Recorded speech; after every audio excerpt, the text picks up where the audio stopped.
It's Two on the Aisle with me, Charles Gross, and Leslie Hoban Blake.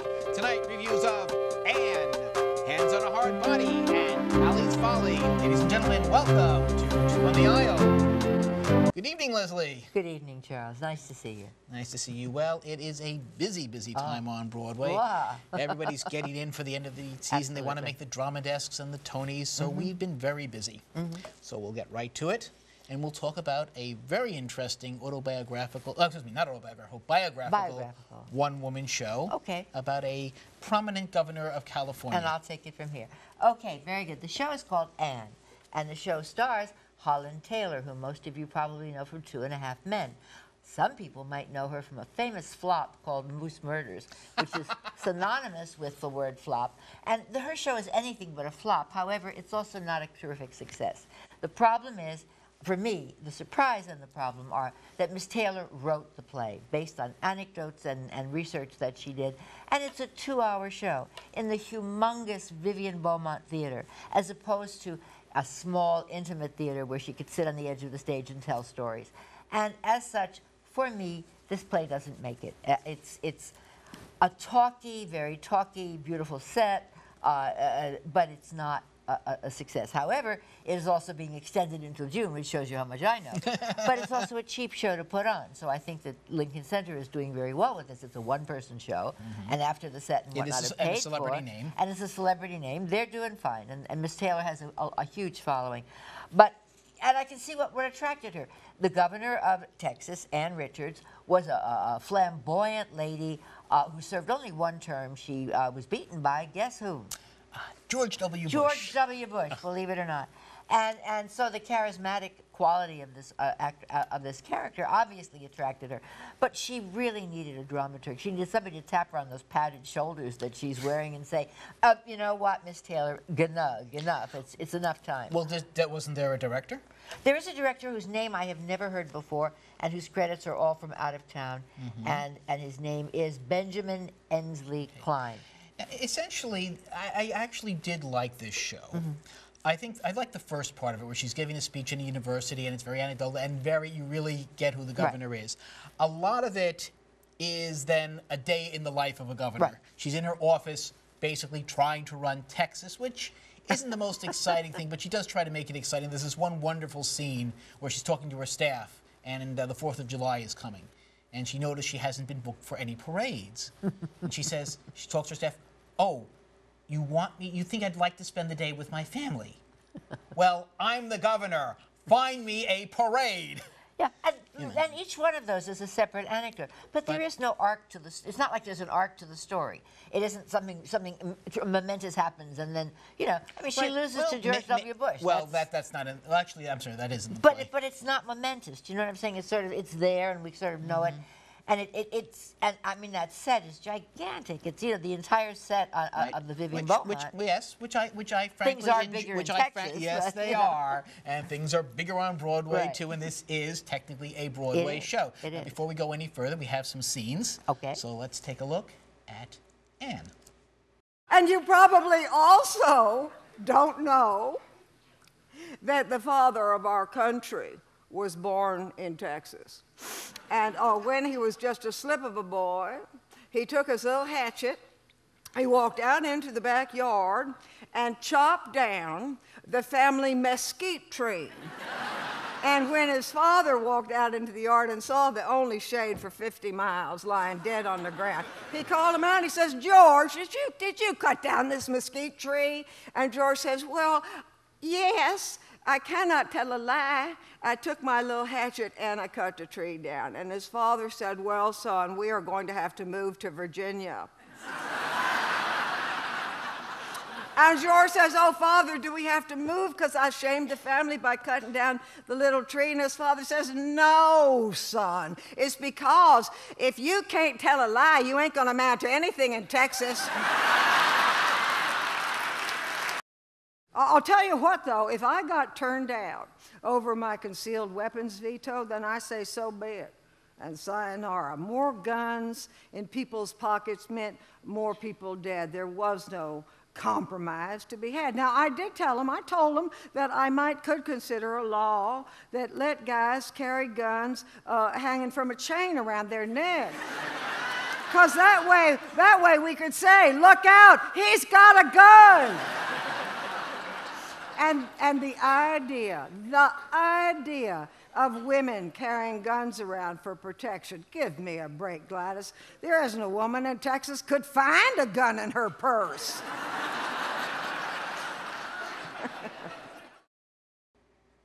Okay, I enjoyed the show.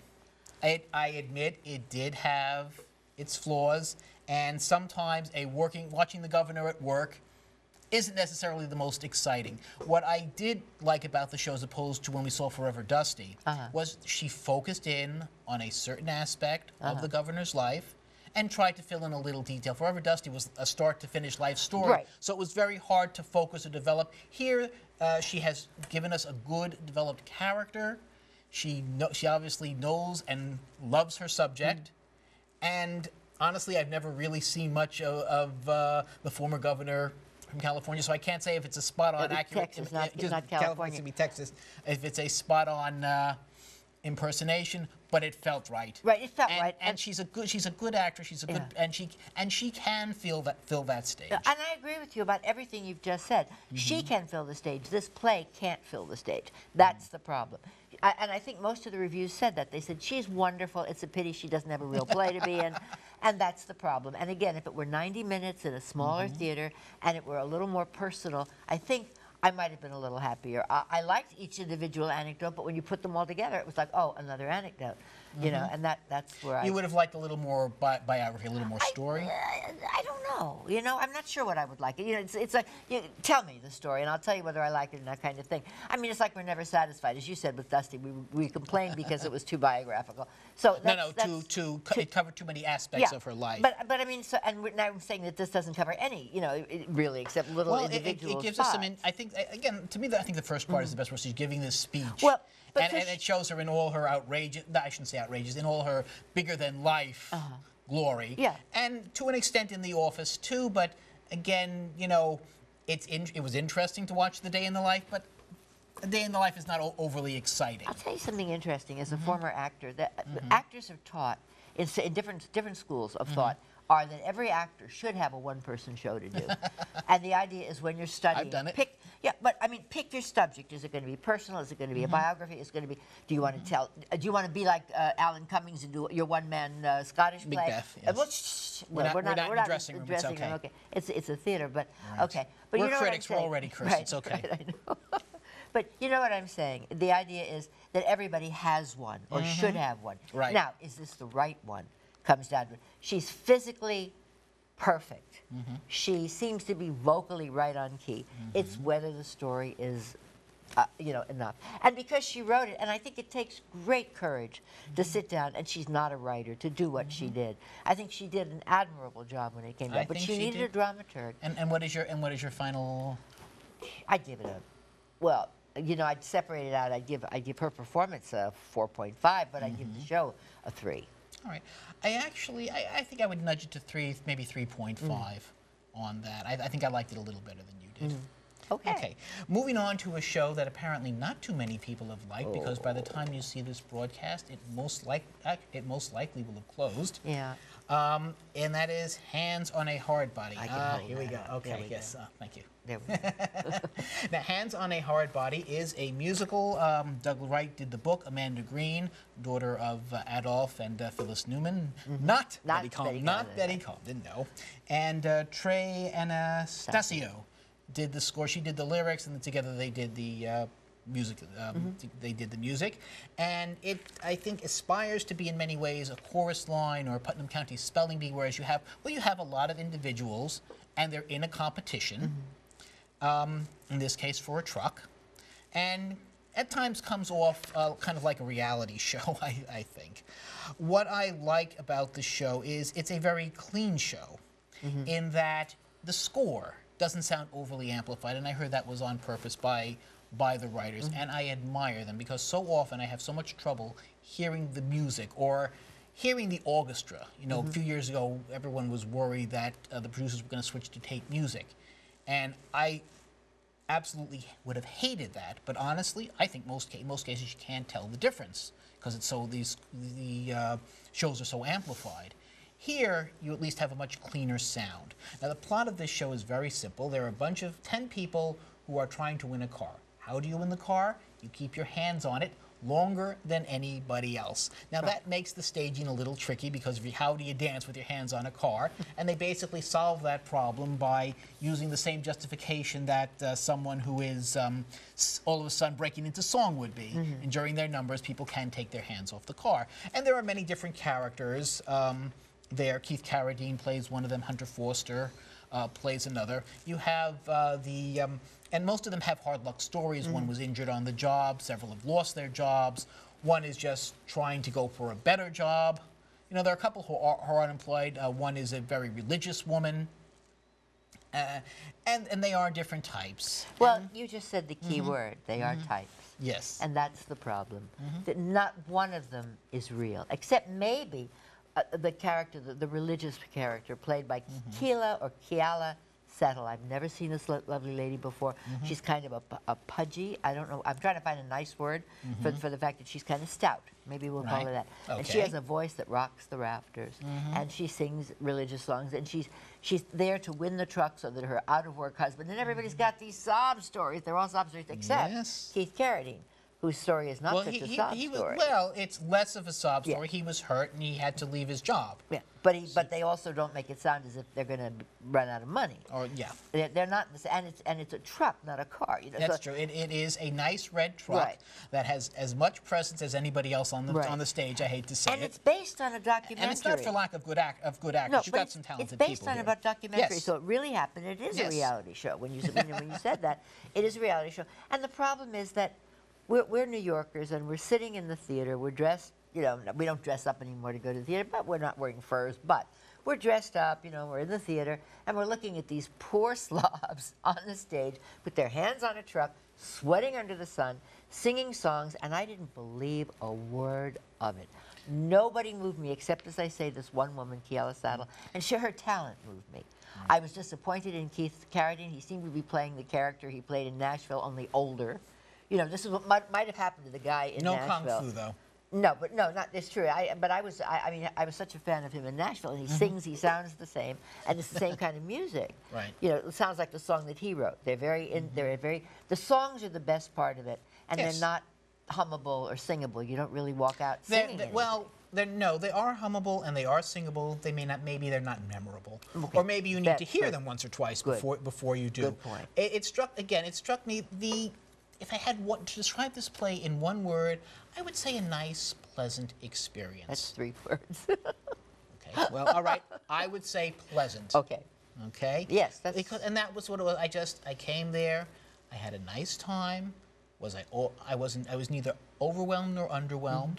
You know, it didn't really stir me, but I just sat back and I had a very nice, easygoing time. This is, you know, the musical if you just want to sit back and relax. And it had such a large cast. I mean, you know, when they actually came out and took their hands off the truck, there's a little story. They try to create some tension because one of them is going to try to cheat. I'm telling you because you won't be able to see the show anyway. One of them tries to cheat. She's given something to help her stay, and she's having an affair with the guy who's running the event. Well, who also wants her to win because she's this very attractive blonde. And again, remember, not only are the contestants in trouble, but the auto dealership is in trouble because they are well behind their quotas on selling. So they're hoping that this is an annual event for them, and they're hoping this is what was going to bring them back up front. So things are not good for them either. And the proprietor is thinking, well, having this blonde as our winner and promoting is a lot better than having, you know, the less glamorous religious lady.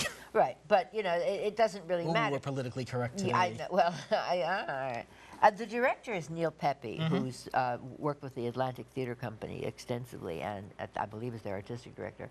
And the choreographer is Sergio Trujillo, who did Trujillo, who did Jersey Boys.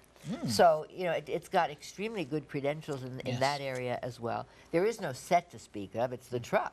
you know, and then people, and what the truck, and which I have heard called the most charismatic performer in the show. well, there you go. That could, and again, if you look at, well, right up there with Chitty Chitty Bang Bang, and the bus from what was it called?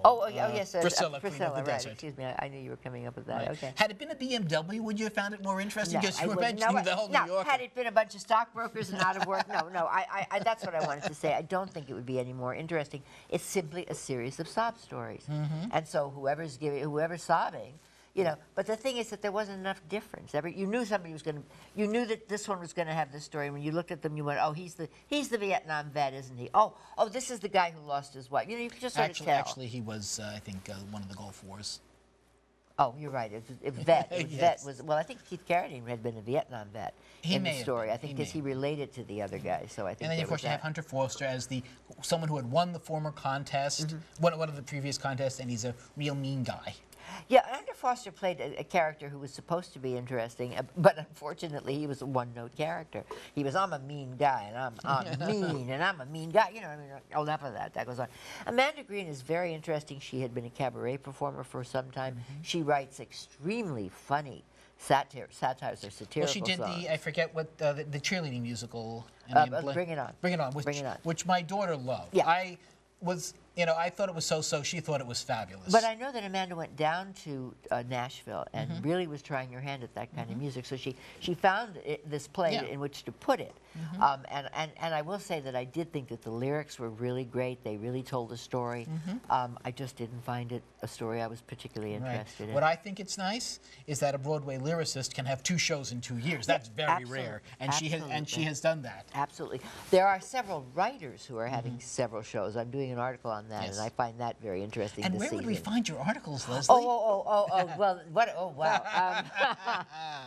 You're going to find my review of the next play actually in the next issue of Downtown. Well, it's the City Arts insert in the Strauss Media publication, so it's in Downtown and the Chelsea Clinton News and the West Side Spirit and all of that. I'm very proud of being part of that group. Yeah, thank you. I liked it. Yeah, it's nice I've written for them also. It's a good publication. It's nice to be in print again. That's the whole thing. Yes. You know, I've been online for so long. You don't see yourself in print very much. But we never gave any of our that is true. We didn't. Show that we've just beaten up. You know. Well, we're apparently not alone. As I said, unfortunately, the show will applause. They could not sell tickets. Might be worth getting the cast album. Might very well assuming be. Assuming that one comes. Comes up. It might be hard to get. Right. I will give it 3 playbills. I actually think that's generous. I would say 2.75. Again, I had a nice, easygoing afternoon. It got to be after the beginning. It was just, I know what's going to happen, and once that happens, I'm See, I didn't know who was going to win. And I didn't care. That was the problem. Well, I don't think there's anyone who we really root for. I did. I wanted that lady to win. She seemed to be the most. She seemed to need it the most, and it was going to mean the most. And then when she did, that made me angry when she didn't win, and it wasn't her fault.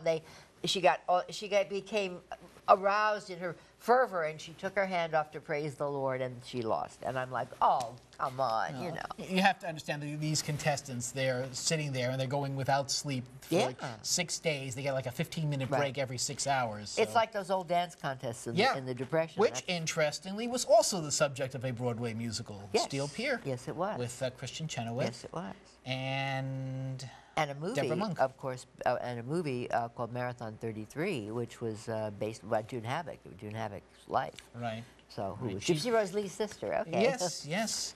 Who was interestingly in the movie in the musical Gypsy. Yes, portrayed. and only just recently died. She lived a very long time. A few years ago, unlike her sister. And she basically said, Gypsy stripped, I danced. Yeah, well, there you go. And acted. She acted. She was much better known for her acting career later as a character actress. And but moving on, you mentioned Moose Murders a few years ago. I actually had a friend who saw. He said he was proud to have seen the one and only performance of Moose Murders with Eve Arden. I think she left after the first. We have a mutual friend, Leonard Jacobs, who used to have a little group where we read. In fact, David Finkel was part of that group, and we used to read flops. Famous flops or fabulous flops, I forget what the group was called. And one night we read Moose Murders, and I can't tell you now what it was about. I mean, it was so dumb. Was it about a moose who was murdered? No, I really. It was revived. I'm actually sorry I missed the know, revival because you have this masochistic want to see, could it really have been that bad? I mean, before this show, there was a show called Abby's Irish Rose. Abby's Irish Rose. Abby's, and I think it was about a Jewish-Christian marriage. Yes, and Abby's daughter. It was Abby's daughter. I directed that, by the way. Really? Yes, that's why I know it. And I think in a review of a revival of it, I think it was Walter Kerr who wrote, well, of course it's terrible, but aside from that, it's really not so bad. It was also the first play. It was written by a woman named Ann Nichols, who was the first woman playwright to ever make $1 million. That play was so popular when it was written. It is filled with caricatures of both, not just the Jewish, but also the Christians are all, everybody's character. The Protestant minister comes off pretty well, but the Catholic priest doesn't come off very well either. Also, it was a Protestant and a Catholic. It was a Catholic. We better move on. Okay. We've got one more show to do. All here. right. Yes, we've just seen we're a but I little love further doing on that. than we We should do realized. that. Okay. I love the show. I want this to talk is about Talley's Folly. Talley's Follies. Talk and I about want to show Talley's about Folly real quick. Talley's Follies real quick. It's hard to do, but it is a two-character play, and it's a short play, and it starts with Matt Friedman, played by the incredible and the wonderful go-to actor Danny Bernstein, who comes out on stage and the stage is Talley's Follies. It's a dilapidated boathouse that belonging to the Talley family, and that's why they are very well-to-do. That's why it's called Talley's Follies. It's okay. We had a deal. And Matt is a northern socialist, left-wing guy, and he walks out on stage and he says to us, this is 97 minutes and it's going to be a waltz. And if it works out, it's going to be a love story. And we're going to dance, 1, 2, 3, 1, 2, 3. And he tells us what it's going to be, and then it is exactly that. He's come back to find a woman that he met once and he thinks might be the woman for him. And she's a Southern gal, and her name is Sally Talley. It's an unfortunate name, Sally Talley. And she's played by the beautiful and wonderful Sarah Paulson, who is so internalized. Matt everything is out there on the table, and she is so coiled like a spring that you're not sure that that's actually going to happen. She's so good at holding back, and we want her to be with him so much because he's so adorable. And I'm not giving anything away if I say when he says that it was going to be a waltz, they waltz. This is what happens. Now, you want to know all the details? I can fill those in as well, but you said we had to do this in a hurry. It's a beautiful show. He gets his Shiksa princess. I always thought that was very funny. The show is by Lanford Wilson, who passed away 2 years ago and is a wonderful playwright and won the Pulitzer Prize in 1979. I think it was 1979. And it reminded me of some of those Frank Capra movies because of the political aspect, where you had two mismatched people, like in Mr. Deeds Goes to Town. Since you mentioned Shiksa Goddess, I'm Yes. going to assume that this guy is Jewish. Which I don't Matt, think you mentioned. Matt, his name is Matt Friedman. Yeah, Yeah. did I forget to mention he I was Jewish? think you did. I'm sorry. Let me just interject Okay. very quickly. I like Danny a lot. You also neglected to mention who's playing Sally? Sarah Paulson. Sarah Paulson. Of course Okay. I mentioned her. Well, here's the thing. This is something that Danny does that he normally does not do in a play. He runs out of steam. On the night that I saw it, he came out, his opening, fabulous. But later on, during his monologues, and somehow his accent, which his character claims not to have, seems to come and go.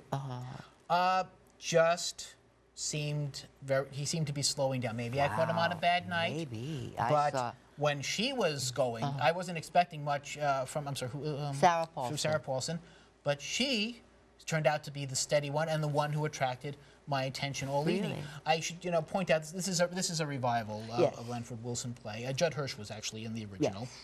And I saw Judd do it in California. And I'm a big fan of Wilson's work, but this was my first experience with this play, and I have to say I was a little disappointed. Oh, I'm so sorry. I liked, I wish you'd seen it the night that I saw it because it was maybe brilliant. I did. Now we very quickly have a couple of scenes from this show. Okay. So let's take a very quick look at Talley's Folly. Going back over the mystery of Sally in the closet, I decided what was called for was an on-the-spot investigation. So, Matt? I have a few questions I'd like to put to you. There is no mystery. Mystery isn't bad, Sally. Mystery is the spice of life. Variety is the spice of life. Well, variety has always been a mystery to me. Give me one choice, I can take it or leave it. Give me two, I can't decide. Give me three, I don't want any of it. No. I cannot understand why you can't get the message. You sound like a functioning human being, but you've got a wire crossed or something. A screw loose. You are one total living loose screw, that much is certain. You've been away a solid year. The one time you come to the hospital to hunt me down, I refused to see you. No, you didn't refuse. You hid in the kitchen. And you sat up there in that day room the entire blessed afternoon. I was not made to feel unwelcome. Not made to feel unwelcome. You do not have the perception God gave lettuce. Be glad to see me. That's my problem. I got no sounding board. I sit up there in St. Louis in this dusty office, sneezing away. I get to daydreaming. I start thinking, well, now, listen here, Matthew. What ought to happen is you ought to head on down into them hills. Please don't do that. Don't make fun of the way we talk. Oh, everything you do, you are enough to make a... Preacher cuss? Sailor blush? I don't make fun of your accent. I don't see why... I have no accent. I've worked very hard and have completely lost any trace of accent. Very well. And daydreaming away up there, I said to myself, this Sally dame, she looks to me like a good deal, man. She showed you a good time. The least you could do is reciprocate.